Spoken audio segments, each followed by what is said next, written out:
NEET छात्रा के कमरे में कौन गया था, उस छात्रा के कौन कौन करीबी दोस्त हैं और कौन उसको कमरे से उठा कर ले गया, किसके कहने पर ले गया, इसकी जांच करने के लिए सीबीआई की टीम अब जहानाबाद के बाद शंभू गर्ल्स हॉस्टल पहुंचती है, जहां पर उसकी संचालिका और उस हॉस्टल के वार्डन से करीब 3 घंटे तक पूछताछ करती है। और इस पूछताछ के बीच क्या कुछ बातें सामने आई हैं, क्या कुछ सबूत सीबीआई के हाथ लगी है, इस बारे में आगे हम आपको सब कुछ विस्तार से बताएंगे। लेकिन उससे पहले नमस्कार, मेरा नाम विष्णु है और आप देख रहे हैं जनता जंक्शन। आपको बता दें कि नीट छात्रा मामले में सीबीआई अब हर उस पॉइंट पर जांच कर रही है जहां से उन्हें पुख्ता सबूत मिल जाए। साथ ही साथ आपको बता दें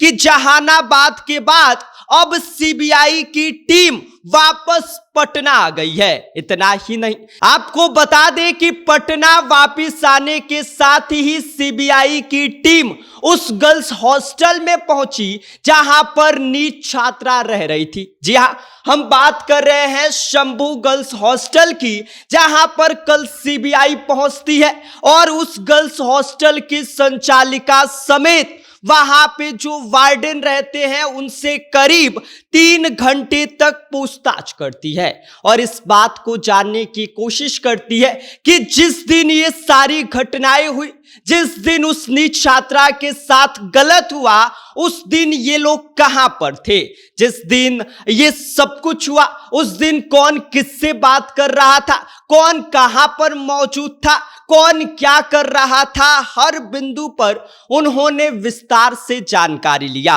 हर पॉइंट पर उनसे सवाल जवाब किया। इसके साथ ही आपको बता दें कि सीबीआई की टीम ने उस हॉस्टल संचालिका और वार्डन से यह भी पूछा कि किसने इसके बारे में सूचना दी, कौन उसे उठाकर बाहर ले गया और किसके कहने पर उसको बाहर लेकर जाया गया। इतना ही नहीं, उन्होंने छात्रा के बारे में भी उनसे सवाल किया और पूछा कि वो किनसे मिलती थी, उसकी मनोस्थिति क्या थी, साथ ही साथ क्या वो छात्रा डिप्रेशन में थी या फिर किसी बात की वजह से वो काफी दिनों से परेशान चल रही थी। इसके अलावा आपको बता दें कि सीबीआई की टीम जो है वो वहां की रहने वाले वार्डन से ये भी पूछा कि जिस रात को ये सब हुआ, क्या उस रात को उसने खाना खाया था या फिर नहीं खाया था,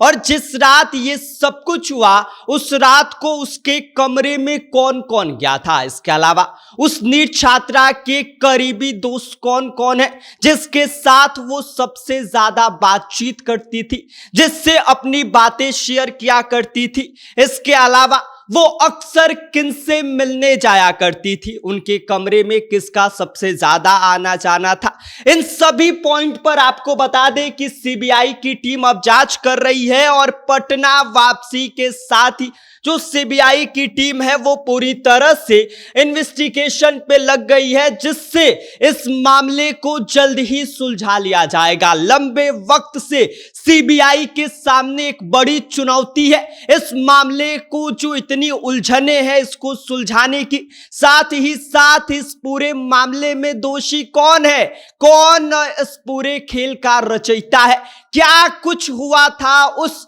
शंभू गर्ल्स हॉस्टल में, क्या कुछ उसके पीछे की कहानी है, इससे पर्दा उठना अब बाकी रह गया है। और इस रात से पर्दा उठाने के लिए सीबीआई की टीम दिन रात मेहनत कर रही है। पहले वो जहानाबाद गई थी, जहां पर परिजनों से बातचीत किया, कुछ लोगों को साथ लेकर गई, उनसे भी पूछताछ किया और अब उस गर्ल्स हॉस्टल में पहुंची जहां पर वो छात्रा रह रही थी। उसकी संचालिका वार्डन से बातचीत किया। करीब 3 घंटे तक सीबीआई की टीम एक के बाद एक सवाल पूछते रही और हर बिंदु पर उनके जो बातें हैं उनको नोट किया। इसके बाद क्या कुछ निष्कर्ष सामने आएगा, क्या कुछ उन्हें पुख्ता सबूत मिलेंगे और किस तरह की जांच होगी आगे, कौन दोषी है, यह वक्त बताएगा। फिलहाल सीबीआई की टीम अपनी तरफ से हर प्रयास कर रही है, हर बिंदु पर जांच कर कर रही है। बाकी इस पूरी खबर को लेकर क्या सोचते हैं, आपकी क्या कुछ प्रतिक्रिया है, अपनी राय हमें कमेंट कर दीजिए। आप देख रहे हैं जनता जंक्शन, मेरा नाम विष्णु है।